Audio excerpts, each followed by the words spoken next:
Welcome to Greenwich and the Environment. I'm Diva Wareing, your host, ready to take you on a journey through the heart of creativity, culture, research, and sustainability at Greenwich.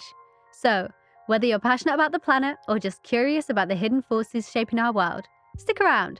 This is where sustainability meets creativity. Let's get started.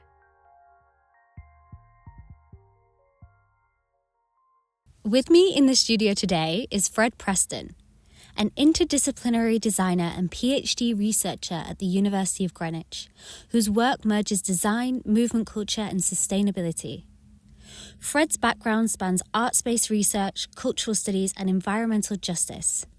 He's currently exploring how collaborative, ritual-based design workshops can offer new approaches to global challenges, from mental health and water justice to building reciprocal communities through shared urban spaces. His work doesn't just ask, what's the problem? It invites us to move with the problem, sketch it, feel it, and ride it, sometimes quite literally, as Fred draws on experiences from skateboarding, scootering, and rollerblading to make sense of the city spaces in motion. Hi Fred, how are you today? I'm well. I'm really pleased to join you and talk about research and sustainability. Thanks for coming. No worries. It's great to be here, and yes, it's a pleasure to kind of connect with some more thinkers and doers in the Greenwich University space. Yeah, I'm super excited to speak to you. You're our first PhD student who's come into the studio. No pressure. No pressure, no. And I think being a PhD student, it brings this different approach to research and this different lens. You know, it's new, fresh, exciting, and developing new research, which is always great. Yeah, I'm not as bogged down in, if you're doing a PhD, it's hard, but you get right into it. You're not as bogged down in fully professional researcher in managing like me or the PhD students or like doing admin and stuff like that. Not as much. So it definitely is. You're right. It's definitely a very fertile ground to speak to someone who's right in it and in their kind of, because it's your breakthrough. You know, your PhD, your final thesis is like your breakthrough act into academia. So it's exciting. It is exciting. And it's also like, I guess, you're only doing a small amount of teaching at this point, right? Mm-hmm. Yeah. So you've got a lot of time to really focus on your research and really get into it. Okay, so something that I found super interesting about your journey is how you've come from a design background where you mapped the potential use to use modes of travel like skateboarding and rollerblading, to using frugal technology to create pedal washing machines, to doing your PhD in learning about Indigenous communities. And the breadth of disciplines and interests is huge. Can you go a little bit more into detail about your journey and how you've got into the research that you're doing today? Yeah, sure. So academia offers lots of opportunity to be cross-disciplinary and interdisciplinary. And I think a good entry or like a re-entry point into academia is through your interests. So the skateboarding, rollerblading, scootering, cycling angle was my entry back in for my masters, and because it was design masters, lived experience is particularly key because design should cut to practical or get to practical outcomes sooner than other disciplines because it's design.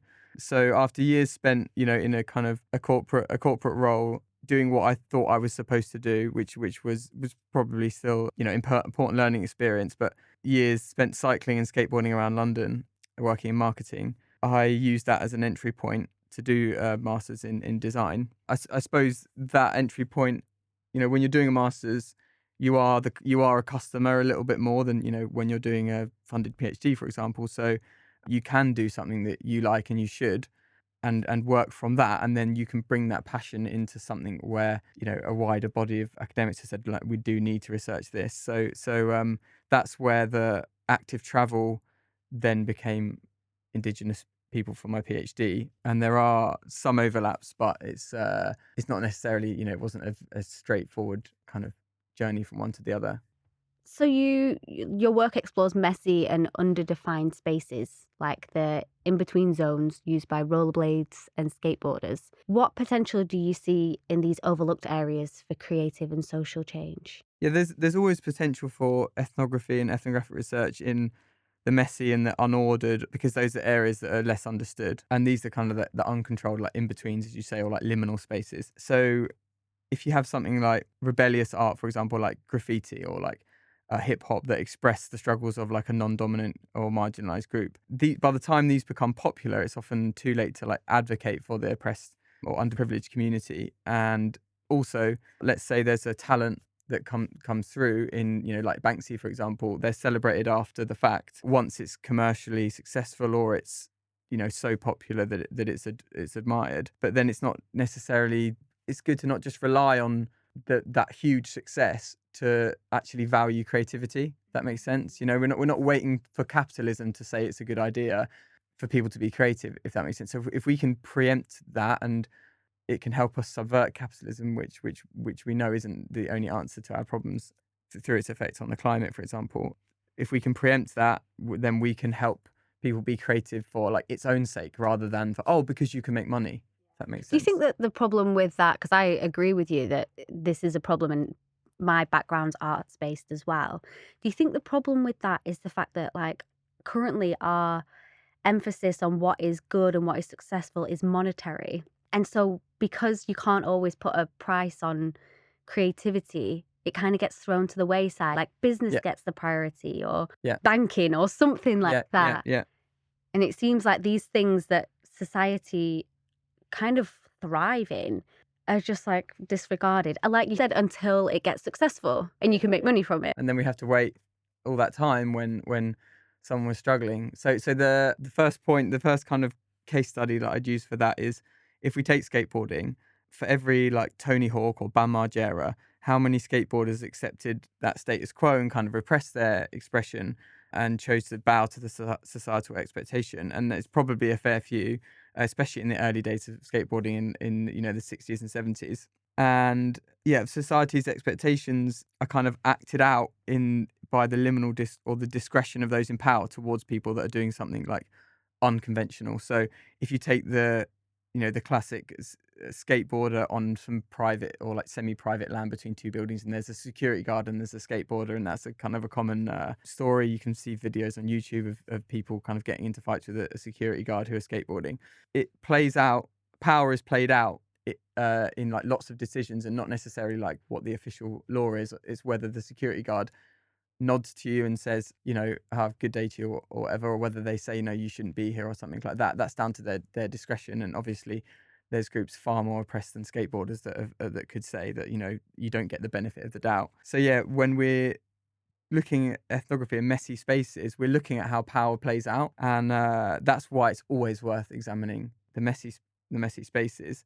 And then, the second point I'd make is what I kind of talked about before, is kind of preempting the standard capitalist discourse, finding out that creativity is valued for its own sake, and art that can then be supported by design, which has a little bit more structure or like purpose than art. And then designs can be supported by academic design, urban design, architecture, and then that can be supported by design research. So design research, I suppose, and looking at spaces, that's a way to bridge art and bring it into somewhere where it can be valued. And then once it can be valued, then you can go to a town council and you can say, let's do this, or let's stop controlling these spaces, and let's like value the mess kind of thing. And that's not even just skateboarding. I mean, even it's only this year that I read an article about the no ball game signs being taken down in London. No, seriously, I haven't noticed that. Yeah, there's a few articles about it, and they're actively taking them down or putting a basketball hoop on them and kind of writing over them, and that's been there for years. But we know it's okay for kids to generally play outside, but then it's like are they a constant nuisance? Should they feel guilty like constantly in space because they're non-dominant because they're children? So it's all these things are and I feel silly saying it, like these things have been said in lots of different ways already. But I suppose researching the messy spaces in an academic way then help them be respected and by the powers that be, because universities and research is respected, and that's the reality that we have. Yeah. And in your master's, you developed the pedal-powered washing machine. Can you tell us a little bit more about that project and about how these sorts of practical ideas can help us to imagine more sustainable futures? Yeah, it's a great way of putting it, to say imagine. It was more of the pedal-powered washing machine was more of an examination of the context it was in this Brighton Bike Hub, which was a kind of is a community space for a reciprocal space for fixing bikes yourself, basically. So there are volunteers there, and they'll help you fix your own bike or fix your That's bike for you. so good. It is, yeah. It's an amazing space, and it's got some real characters in it, and yeah, you can fix your bike at cost, kind of thing, or like a little bit more than that, and then it helps everyone cycle, which is They have good. everything there, so you can just go there and you pay what, like an entry fee or something, and then I think you take your bike there, and I think you pay for parts, and and the volunteers will show you how to fix it or help you fix it. And then the volunteers will be people that maybe work part time or they're in between jobs, and yeah, they just it's kind of like that idea that just it's still better to be obviously like staying busy than doing nothing. So they'll obviously and then they'll be able to fix their own bikes, you know. So it's a third space. Yeah, so it was an examination of the bike hub as a community space, and I wasn't making it saying, you know, everybody should do this. I put it together in the most basic way I could, as kind of as quickly as I could. I'm sure there's a East London startup there, but it's not for me to put it together. But the real imagination part is whether it becomes a cultural norm to do something like that, I suppose. Like, let's say in your culture, in some hypothetical part of the world, on a Sunday evening, you go to the laundry gym with your family and friends to pedal, wash clothes, and exercise, hang out. You know, it's kind of trying to imagine ways that you can do 2 or 3 things at once, and then alleviate the fact that it's hard work or something, because you would have gone to the gym anyway, or you would have hung out with your friends. So I was trying to synergize these things, and then I was thinking, well, I do need to research the reality as it is now. So I was looking at like the relationships between the volunteers and the people that came in, and how that sense of community is strengthened by like the respect of doing things. I think you get on better with anyone, you know, apart from your best friends, if you're doing something together, you know. So I think the third space is like a sports club, or it might be like a stitch and bitch, or it might be or a choir or something like that. Stitch and bitch. I actually only discovered about that a few years ago. It's these things that kind of strengthen community, and if you can foster these spaces, then it's if you can weave sustainability into things that exist anyway, that people do outside of kind of commercial things, then that's a good way of trying to help the world be more sustainable, I suppose. It's like, you know, if you had let's say you had like cricket club, village cricket club, you might have someone there who's really rich, you might have someone there that's not, but in that club it doesn't really matter. Okay, he might have a slightly nicer cricket bat, but in general people share, and for that day you're playing, no one cares. You're like kids, you know, you're just mucking about. It doesn't really affect, from what I found playing cricket as well, it's like it doesn't really affect the dynamic. So it's kind of like community helps us, I suppose, subvert capitalism to some point, and if we can subvert capitalism for sustainability, then it's probably a good thing. yeah. And that's nice. Like this idea of like community. I feel like through all of the episodes that we've had, this through line of like building community is so integral to sustainability and to making a better world. And projects like this shared bike space is so good, and I think it would be amazing. I mean, I don't know, there might be something like that already exists in London, but I feel like the problems with London is that like rent is so expensive anywhere, that spaces like this are just hard to get, because people are like, oh well, we'll just put a Nando's there. It is hard, and it's not easy for them either.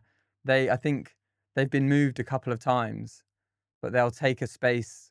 I mean, it was the space between a couple of buildings. It was kind of like 4 parking spaces and a bit of extra space, where it's not quite anyone's, and it is literally a liminal space. It's not quite worth anyone doing anything with, and that's where they work in. And in that sense, that's also where, you know, skateboarders and roller skaters use. They'll find that little patch, which is harder to find, as you say, because everything's denoted with the kind of, can we make money out of it, or in a kind of typical commercial way.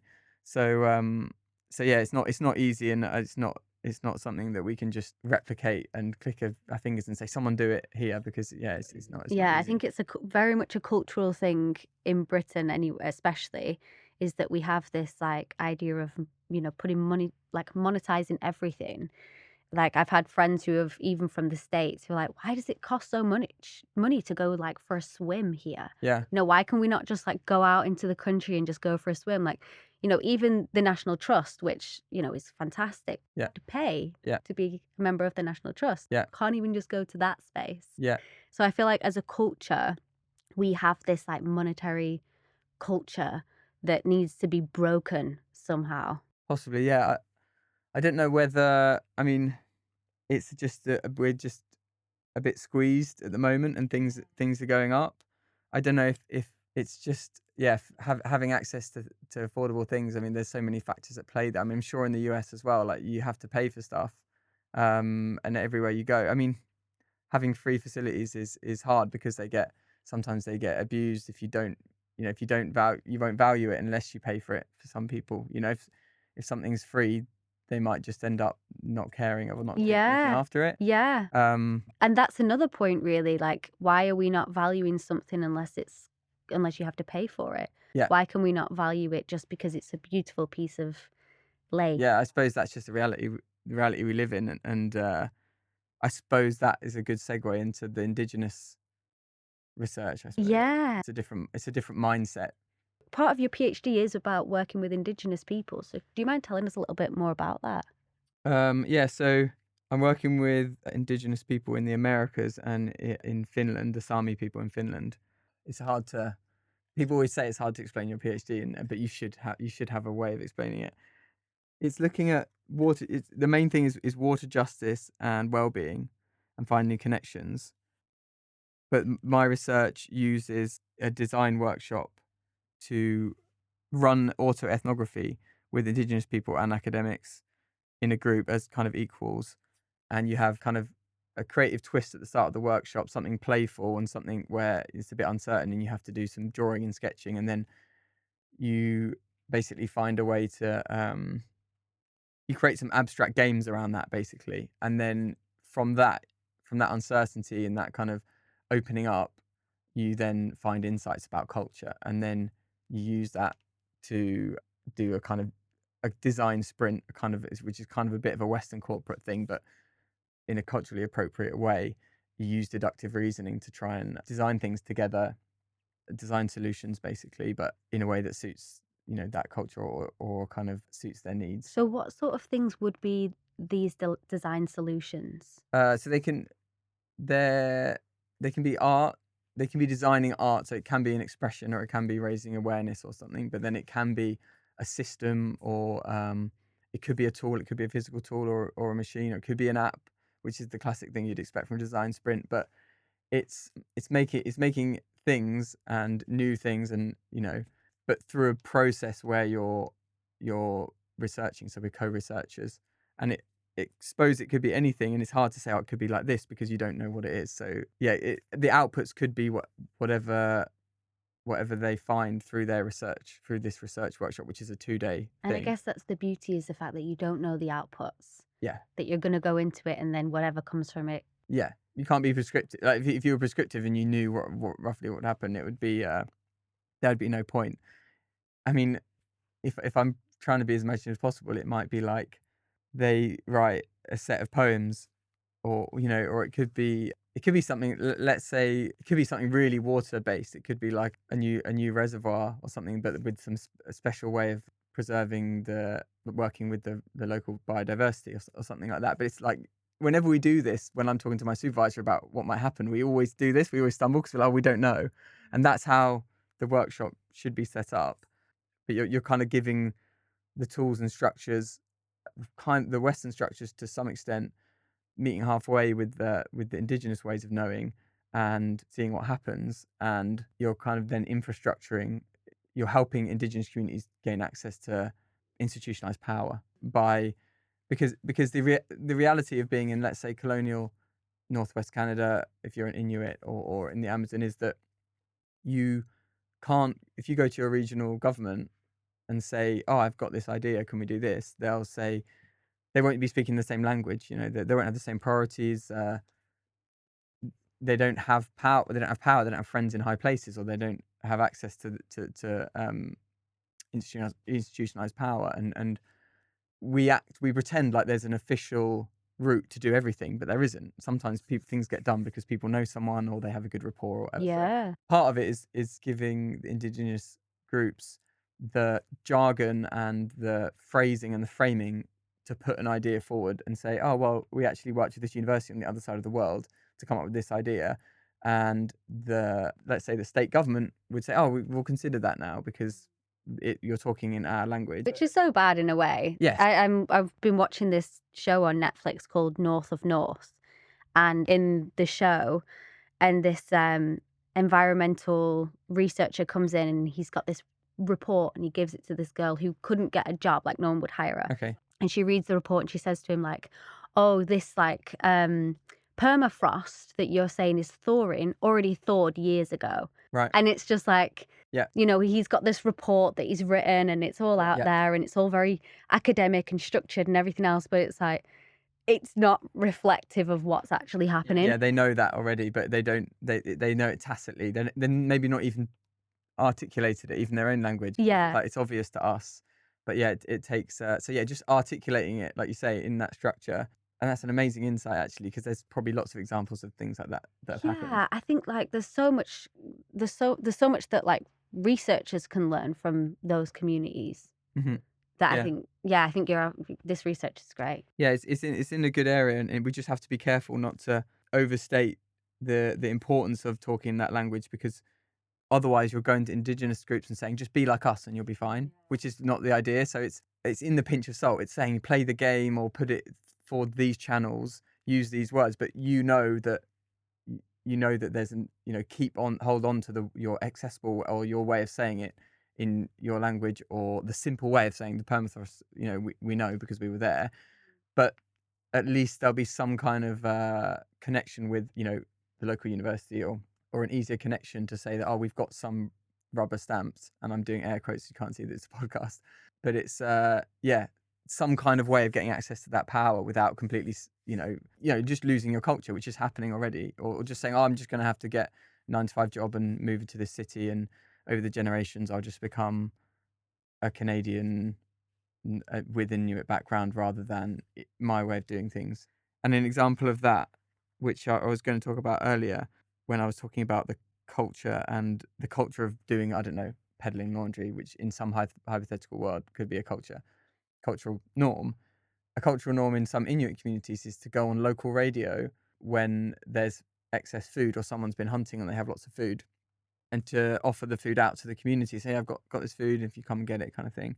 And that's just a cultural norm. It's not a big deal. It's just calling in this little town to say that. And obviously we wouldn't do that in our reality because you're not getting paid for it. Why would you offer stuff to people why would you take your time doing something that's not in your interest? And obviously they're too good to go, and I'm sure people within families say, oh, I'm going on holiday, do you want to eat shepherd's pie, but like that's actually in a public scale that's a cultural norm. So if you put pressure on indigenous people to conform to urban Western contemporary ways of living, then things like that will fade away, and then you're basically you're eroding their culture, which is what we've got to be so careful. And that's why I'm doing a 25 whatever it is page ethics form after this all afternoon for the field work, because you've got to tread so carefully, because you will just end up by asserting yourself, you'll just end up trying to make people more like the West. Yeah. If that makes sense. Yeah, and I think it's kind of going back to what you were saying before about capitalism. Like,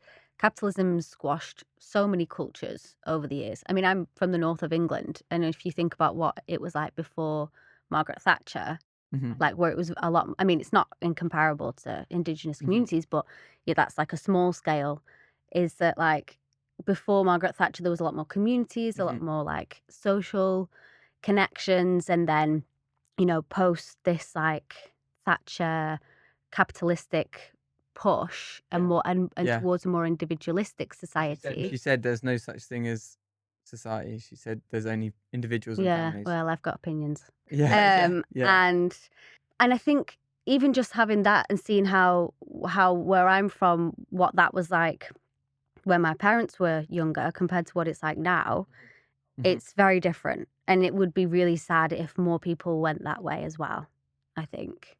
Yeah, I suppose like community is an insulator, like real community, real like place-based community is does insulate you from capitalism, or the brutal end of not making it on the sink or swim culture, and that's also why, if you're from a nice family in a nice area, you can get opportunities and stuff, or you can find a way of living more easily than if you're in deprived area, for example, because there is still community and there are still connections and things like that. But we have to sometimes, in, like, big cities, and when times are tough, if we can protect community a bit more artificially, perhaps we can get some of that back, and kind of protect people from, because capitalism, the system does want us to do the straightforward linear thing in that reality, which is to look out for yourself, preserve your interest, get money, use that money to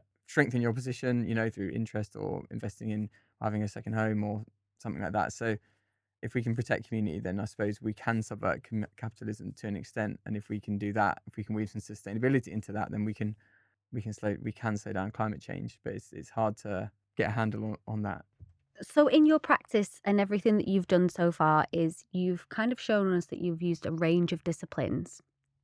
And why do you think that using such a range of disciplines is so vital to responding to the complex intersection of environmental, social, and psychological breakdowns? It's important because in academia, if we're too siloed, then the same thing is being said again and again, or is being said in parallel by different disciplines, and then we're moving forward essentially slower with getting to the bottom of certain areas, because they do intersect and they reinforce each other. And if we can't understand how they enforce each other, it's almost like if you try and fight one battle on its own, you won't. The others will kind of like of the three will kind of like crowd you out, if that makes sense. You kind of need to fight them all together. It can be overwhelming if you try and do too much at once. So there is obviously a balance there.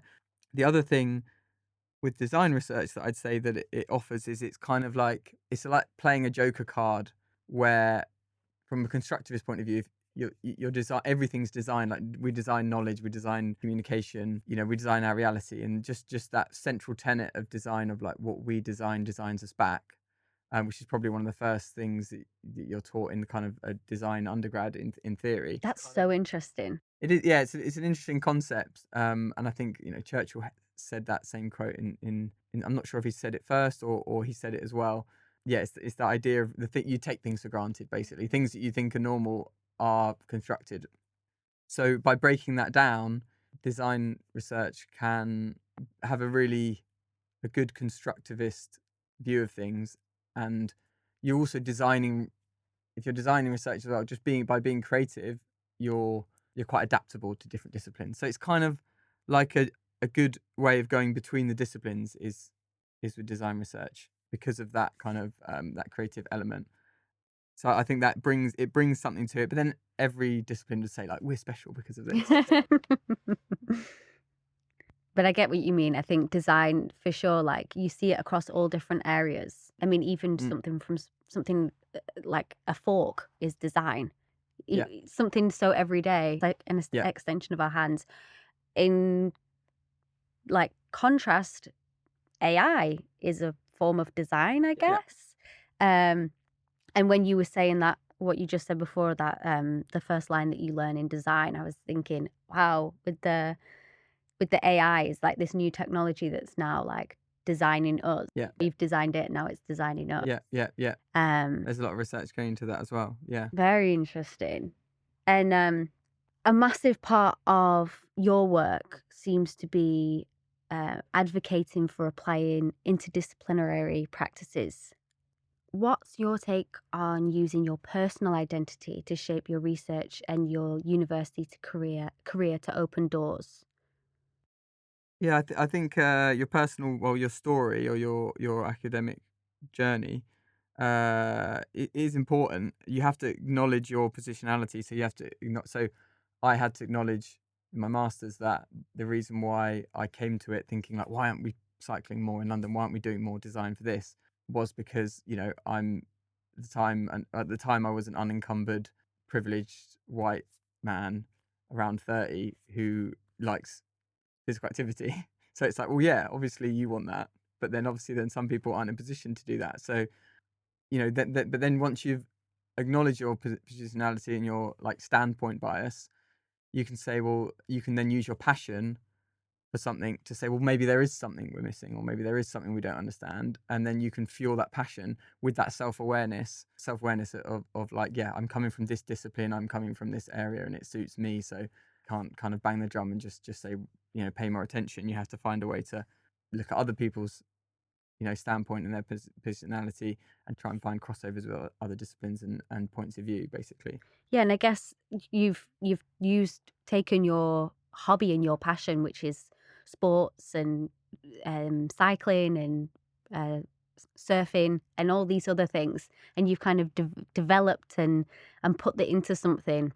And when you were talking before about the pedaled washing machine, I was thinking, oh my God, that's amazing. Like when I go to the gym and I see how many people who are just like using machines or anything, all that energy that's kind of going into nothing and going to waste. Like if you could have something where you were harnessing that energy, oh my God, think about all those people that go to the gym in the UK. I have drawn up several business plans, and every time I get to a point where I'm like, this feels really, really forced. It maybe would need to be something where, like the bike club, where you had a bit of money lying around at some point in your life, and you just did it for people in your community, and just said like, you can do this.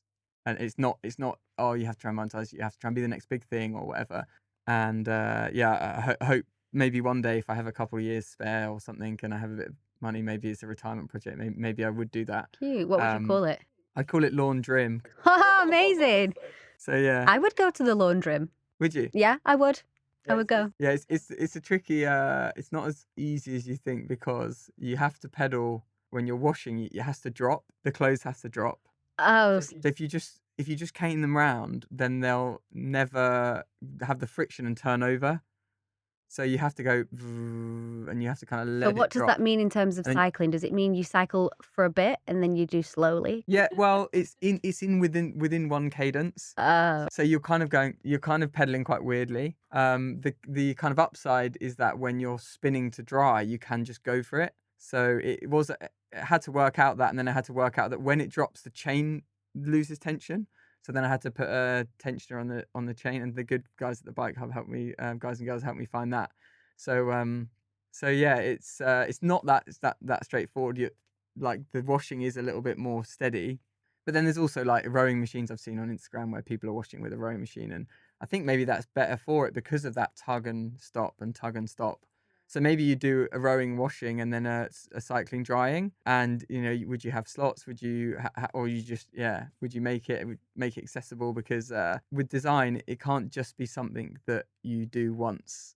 It has to be something that you do on a bad day for it to be like. oh my God, you could have categories. So it'd be like, if you're a beginner, you just do socks. And then if you're like really good, you get up to bedding or towels. Like, then you'd see the different levels. Yeah. It's like, bringing in my towel. Yeah. I mean, it's like, the mind boggles that like. I'm already seeing the competitions happening. There's a startup there somewhere, isn't there, for sure? And maybe in London, the good thing about it in London is that if you did want to monetize it, then it would be something that everyone would do once, and they'd maybe tick it off once every few months, because you're going round, whatever Time Out magazine talks about, you're kind of coming round, and by the time you got round, because it's such a big city, you start again.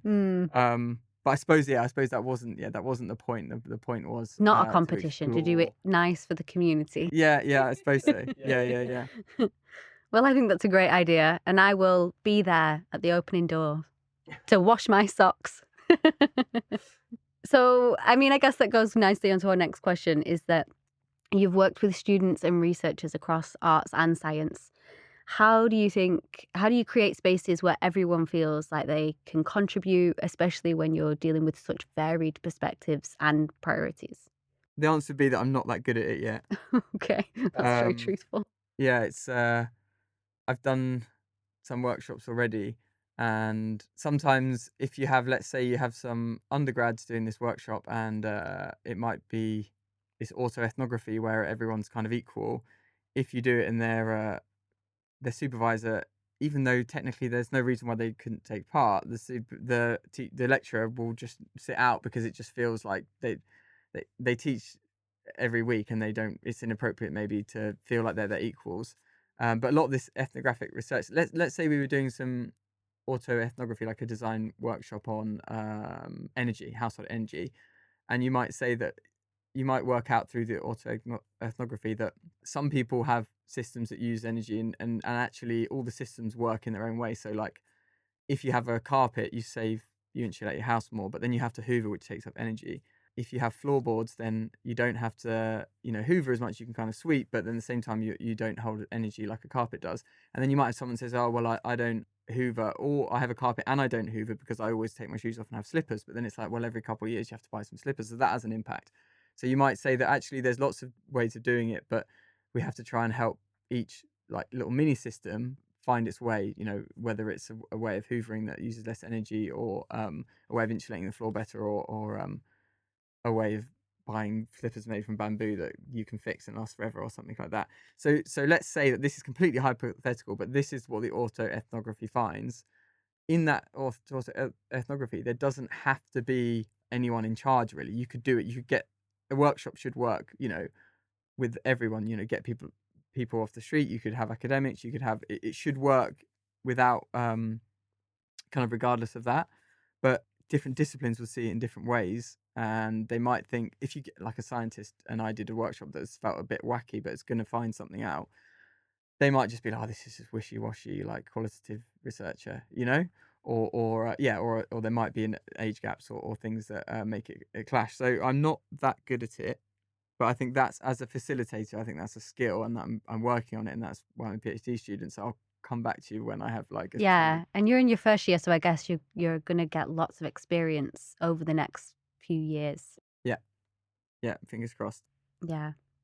And I think this is something that's come up quite a few times over our conversation, is third spaces.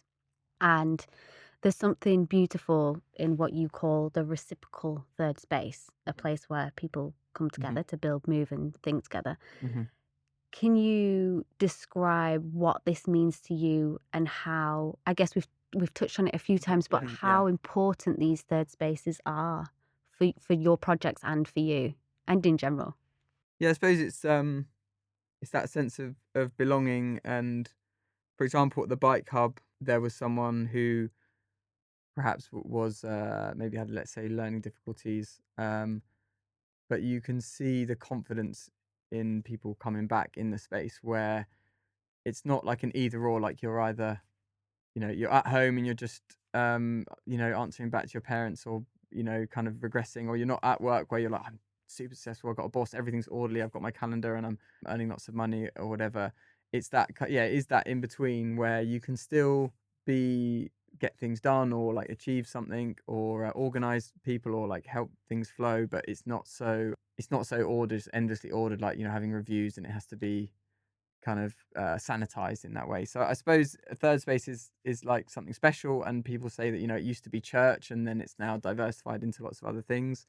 But it's, one of the only times where, for example, you would maybe talk to someone from a different, like a child, for example, who, or a very elderly person that isn't in your family. And in London, where, and other people would say I'm teaching them to suck eggs from, lots of different backgrounds, but in this kind of city, which it does get a lot more airtime, this way of living, where, you're like, you're in a sitcom, you're there, you've got your flatmates, your job, you're just trying to compete people are trying to be seen in the right places, or they're trying to get the perfect partner, or and then people wonder why, they're getting anxiety and things like that. And then let's say you went to a local, I don't know, ping pong club, or something. I always use sports because that's my way, but it could be anything.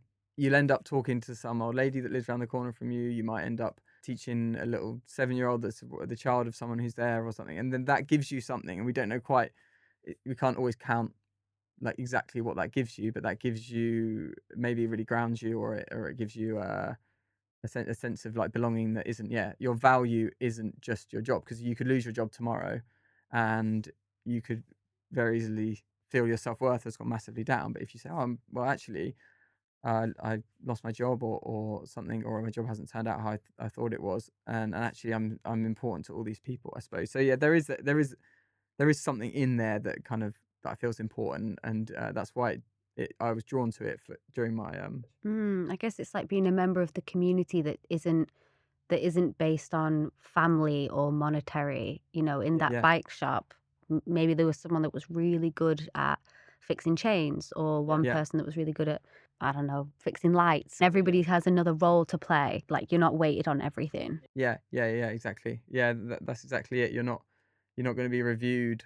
You're not going to have to do your monthly, quarterly review in your third space. It's just like it's generally known that this person's good at something, or and you gain confidence with that. There's not so much status and labels and everything, and like in our reality, yeah, we do have to do that in life. We have to be organized, we have to do this stuff, but then, and this is something I was going to say earlier, I think we all look for uncertainty. We all need unpredictability, and anecdotally, let's say you have a really hard week at work, and then you go out and let's say you have a few drinks because you've worked really hard. Is that a kind of rebellion against that? Let's say you had to be orderly and you had to do what you say you did, and plan things and carry them out. And then you go to a nightclub and you're on a dance floor with loads of people and you're really drunk and you don't know, some funny story is going to happen and you don't know. Um, but then we can actually get that uncertainty in different ways that aren't necessarily like, it's not anything against drinking, for example, but can we find that uncertainty in ways that are a bit more giving back a little bit more? Because I think at the minute, like, our third spaces, even though I think this is kind of declining a bit, but our third spaces for a long time in this country have been pubs. Yeah, that's true. That's a very good point. Yeah, Like, when I speak to my parents and they say what they would do, they just say, you go to work, and as soon as you finish work, you go to the pub. yeah, You wouldn't have phones. You just knew you were going yeah, to know someone there. yeah, And it's like, now that the drinking culture is sort of dying off a bit, yeah, and also alcohol's super expensive, yeah, and we don't have church or religion. Well, some communities do, but it's not like the whole country as a collective does. Where's the next third space? Is it gyms? yeah. I think pubs is a great point actually, because yeah, the pub, and you wouldn't necessarily go there, like let's say back in the day, like our parents, they wouldn't necessarily go and have 5 pints, and they'd have a half or 1 pint or a low percentage or a lemonade and a pint or something, and they'd pop in and they maybe wouldn't even be there for that long. They'd have a couple of chats with some people. They might even be there 45 minutes, and then they go, oh, I'm going to go off home, and you just pass through, and you get all these interactions and warmth and all this stuff, and you're kind of, and when everything's like so compartmentalized, we don't have that anymore. And I do wonder what maybe third spaces are just diversifying endlessly. But I think putting a label on it to say, like, where's my mental health? Let's say you're a person with no major trauma, and you've kind of got, you got a job, you're kind of comfortable, and you're wondering why you're always looking for more or things aren't enough. Maybe that's something we bring into the conversation. Like, what is your third space? Do you have one? And that could be the missing piece of the puzzle to keep you generally content, I suppose. That's such a good point, because I feel like I haven't heard that argument so much in terms of mental health. You hear about exercise, you hear about eating well, you hear about community in some sense, but you don't hear about the conversation about third spaces and how important third spaces. Or maybe it's just I haven't heard about it. Yeah, maybe there are people who always in other pockets that are like, yeah, that's a given, you should have that. But it's definitely not, if you look at like mainstream media, it doesn't come up very often. So maybe it's part of the kind of mainstream formula for a healthy life, I suppose.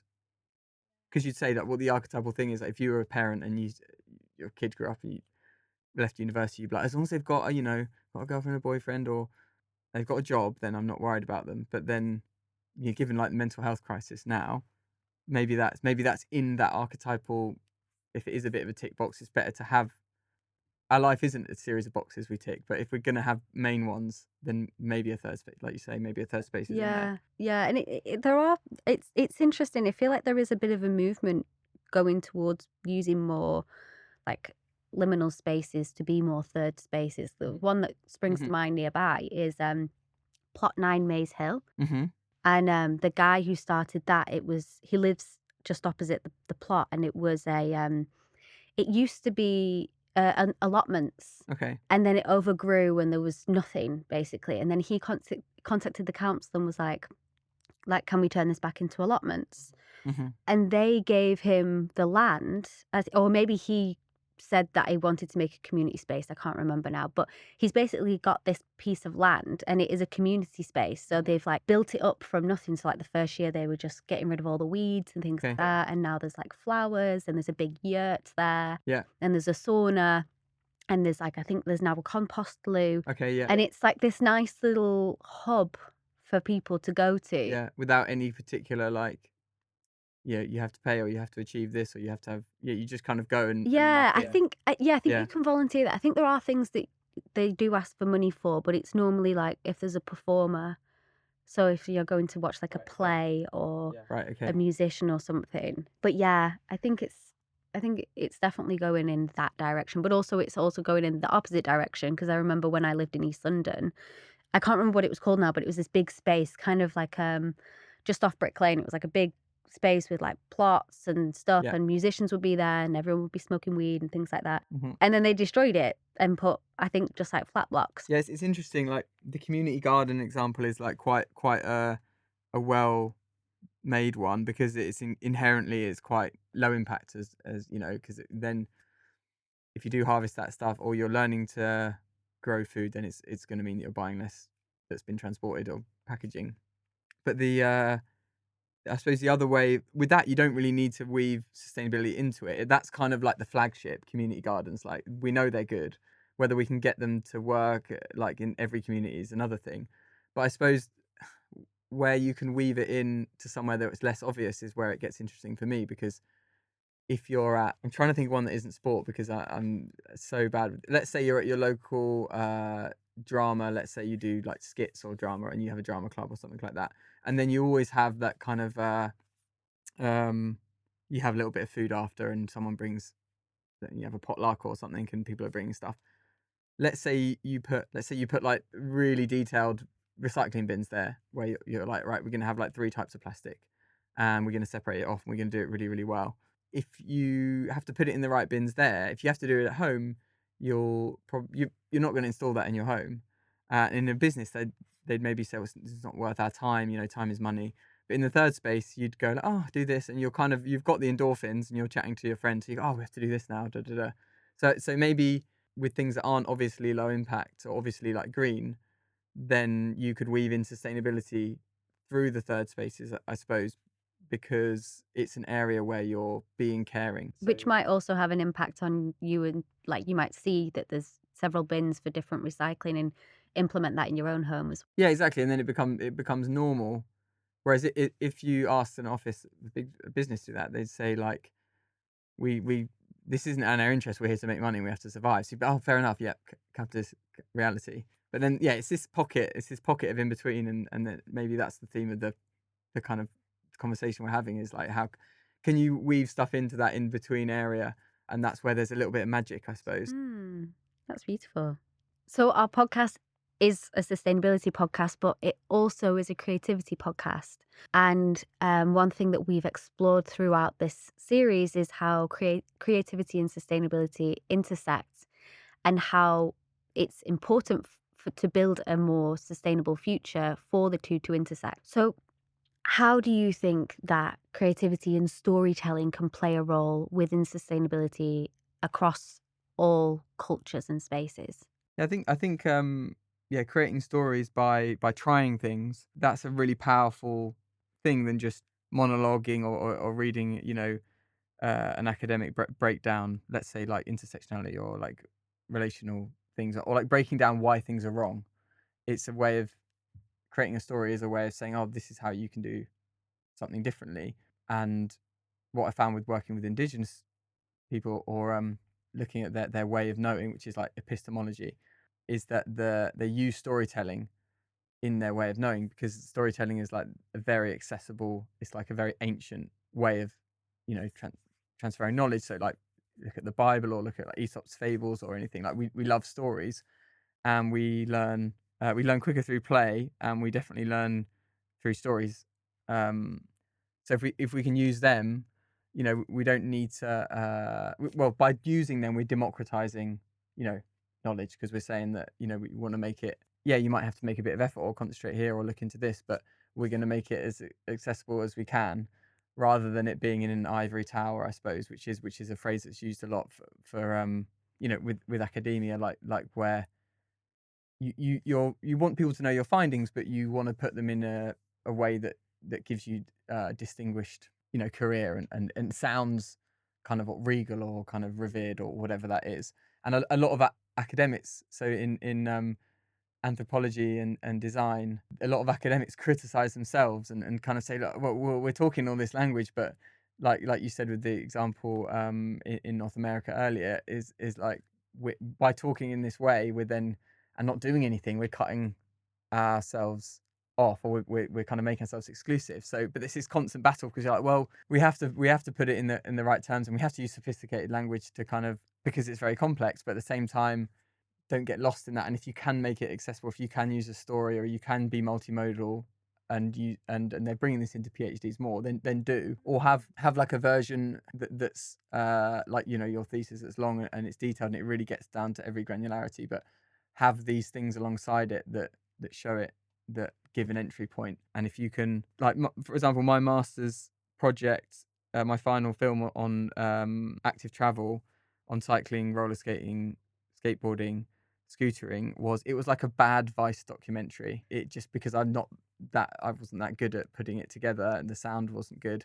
But I suppose bringing that forward in a way that you're telling a story, and it was lots of people telling stories, and I can send it to you afterwards. But that's important to have that, and then have the written piece. And if you can bring them together and cross-pollinate them, then we don't want academia to be an exclusive bubble. So Yeah, and stuffy, I think. stuff is what, rigor, stuff, yeah. Yeah, I think that's a big problem, and also something like, if you take, for example, just words on a page compared to BBC Natural History Unit's documentaries about nature, you're going to be way more engaged. I mean, I would be way more engaged with the documentary because you're seeing this story being told, and it's this, like, yeah, you remember it more. And I think when it's just, this is what it is, and this is, it's a lot harder to process. Yeah, and then the other point on top of that is we don't want to also just be consuming stories and being like, I'll wait until that there's like a really polished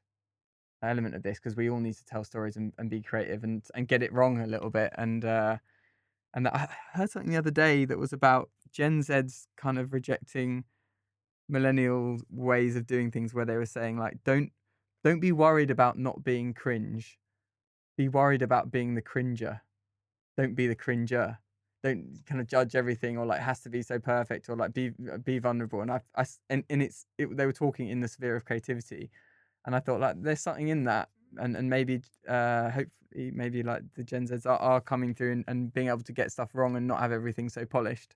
Because I felt, my master's film, I do feel, and I don't share it that much, because I do feel like, the sound quality, I didn't have a good. I thought I had a decent microphone, but I didn't, or something, or I'd record myself in different rooms, and then the narration wasn't good. And then I don't put it out there because I feel like it had to be perfect. But it definitely found something out. And I think the main insight that I didn't even realize at the time of this kind of ethnographic 20-minute film was that we empathize much better with other road users when we've done it ourselves. Like if you... That's so interesting, because I feel like that with the podcast. Right. Like, now that I've done a podcast, I'm like, there's so much work that goes into this. Yeah. And I think like previous to this, I had this idea for way over a year before I actually started doing something with it. And I think it was always that, well, it needs to be perfect. I need to have the all of the knowledge about these sustainability topics, and I need to do this and need to do this. And then I think kind of coming and grappling with your own, like, ideas of perfectionism, and being like, actually, it's okay if it goes out and it's not perfect, because it's just a starting point. I think there's so much in creativity and creative disciplines where you can almost kill the creativity yourself before you even expose it. And I suppose it's like acting outside of being able to do art that's not about your job or your eventual kind of career is quite liberating, because if I at some point after that master's, I thought, oh, maybe I could get a role through this, and then I was like, it isn't really good enough to a high enough standard. And you think that by putting it out there, you're saying that you're not self-aware enough to realize how bad it is, and you're being judged, and you're like, okay, well, I won't do that. But then it's like, well, does that matter? Like, is everything about your career? Like, is there a space opening up where and this is happening in certain areas, but you can have creative things that you put out there, and it's just a thing, and it doesn't need to be like, I don't know, rated as good, or like, you can just put something out there. And like, there was someone I saw on social media who did these zines, and he was like, where you fold an A4 piece of paper into a little book, and then you just do like little insights and scribbles, and then you just give them to your mates. And it was like, you end up thinking like, oh well, there's got to be something, a point to that. And he's like, no, there hasn't. He was just saying, just be creative, like do these doodles that are like funny, or these little kind of cartoons, and then just do them, because they're fun to do in their own. And we just and that's, we're so linear. We're like, but what's the end point? Like, And I guess it maybe goes back to that capitalistic thing, it's like, what's the end point? Where's the money? Where's the success? And it's like, maybe just doing it is the success. Yeah, exactly. Which we find hard to grapple with, because we've all got to make money, and we've all got to survive first and foremost in this reality. But it's like, putting that time aside, and it took me way too long, I feel, to get to that point where you can just be creative. It doesn't have to be perfect or whatever. And I hope maybe that, like with that cringe anecdote, that maybe that younger generations, or that sounds really like, I'm not even that sorry, that sounds a bit ridiculous, like I'm an old man or something, but there's a certain era of your kind of your youth or your post-adolescence where you have a lot of potential to be really creative, and you're only interested in, like you say, getting it. Are you going to be the next pop star, or are you going to not do anything? It's like, well, why don't you write a song and do it anyway? Why don't you just go and do it because it's fun? And like, even if only two people turn up and stand in the audience, you've done it. Has that happened to you? Oh my God, no, I can't sing. But I think this brings us nicely onto our final conversation, which we ask everybody. And I think it's so easy for us to dwell on environmental breakdown and like negativity for the future. But I think one part of designing a better future for 2050 is to imagine it first. Mm-hmm. So we're trying to get everybody to imagine a better vision for 2050. So what would yours be? Okay, so I'll interpret this as like, let's say realistically where we'll be, but with a positive spin on it. I'd say, so by 2050, we're getting good at the carbon neutral thing in that space, but I'd say we haven't reversed climate change. Haven't been able to reverse it, because there's been too many barriers, and too many countries that can say, and legitimately, well, you did this, so we can now do it too, in terms of development and using natural resources, or using their oil, or whatever it might be. So I'd say we're getting towards carbon neutral, but obviously climate change is now, with the positive reinforcement, it's happening. Maybe it's 3 degrees, and there's war, there's famine, there's tension, there's migration. So, and that doesn't sound very positive, does it? That's where I'd say we're at. We're kind of, we might be able to start reversing it. But I'd say a hopeful element to that would be, what would be the hopeful side? Biodiversity, I suppose, would be recovering. And I'd say we'd moved on from, like, maybe our parents' generation would be fully losing the reins of power, where, like my dad thinking that peeling potatoes is a sign of your success, or something, like everything having to be really refined and clean and crisp and luxury maybe isn't such a thing anymore. And we've kind of, I think that's got to go. So that kind of element of like what luxury, or what the best things look like, should be fairly kind of earthy and more sustainable, more circular, I'd hope, because otherwise, yeah, we're going to really struggle if in 2050 having a big truck is still an aspirational thing, then that won't be good. So I feel like that side of it, and with that, kind of appreciating mess, and things not having to be like, oh, here's the human world, here's nature, and we want to be crisp and clean and so away from it, that we then respect mess and biodiversity more in that area, and maybe on that micro level, there's not as much fake grass, and there's like plants around people's homes, and there's those habits are kind of there. But then, yeah, I'd say that, so I'd say on that level things have improved in by 2050, and there's a lot of more carbon neutrality from certain regions, but the reality of like what we can't avoid is that I'd say the knock-on effects of certain areas becoming arid, or like migration, and then the wars and the tensions from that, and the food shortages would still be there undeniably. But I think some battles, my 2050 positive spin would be some battles have been won and we've moved on from certain things.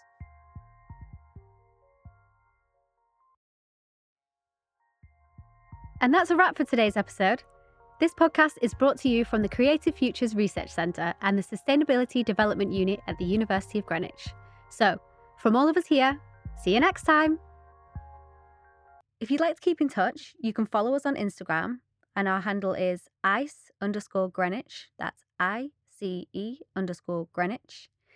As we are a research-based podcast, we have a feedback form that we would absolutely love you to fill out. This feedback form helps us to develop future episodes, find out whether this was helpful and whether you learnt something. If you can, we would love you to complete this. You can find the form in the show notes below. And if you have any questions, reach out to us on social media, ice_Greenwich.